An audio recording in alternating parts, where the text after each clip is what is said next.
டெரரிசமும் தீவிரவாத செயல் பத்தியும் டிராஃபிக்ல நிறைய விஷயங்கள் இவர் பண்ணியிருக்காரு. நிறைய அவேர்னஸா இருக்கட்டும், நிறைய அச்சீவ்மெண்ட்ஸா இருக்கட்டும், நிறைய அதுக்கப்புறம் அதை சீர்படுத்தின விஷயமா இருக்கட்டும், அதெல்லாம் பண்ணக்கூடிய ஒரு பர்சன்.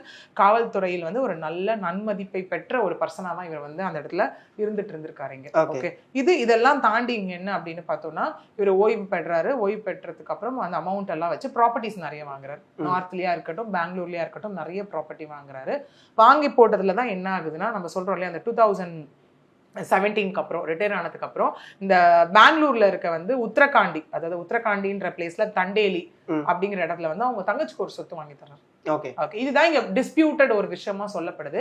ஆனா அட் த சேம் டைம் இன்னொரு விஷயமும் இங்க என்ன சொல்லப்படுது அப்படின்னு பார்த்தோம் அப்படின்னா, வைஃப்க்கு வந்துட்டு இவர் இந்த இடத்துல ப்ராப்பர்ட்டி வாங்கி கொடுக்கறது மட்டும் இல்ல, ஐ மீன் தங்கச்சிக்கு வாங்கி. இப்போ நிறைய பேர் யோசிக்கலாம், இந்த குடும்பத்துக்குள்ள பிரச்சனை என்ன, நீ உன் தங்கச்சி அக்கா உங்க ஃபேமிலியே பார்க்குற, எனக்கு நீ கொடுக்க மாட்டியான்றதை தாண்டி இவர் தங்கச்சிக்கு செஞ்சது மட்டும் இல்லாமல் தன்னுடைய மனைவிக்கு, பையனுக்கு, பொண்ணுக்குன்னு எல்லாருக்கும் ப்ராப்பர்ட்டி எழுதி வச்சிருக்காரு.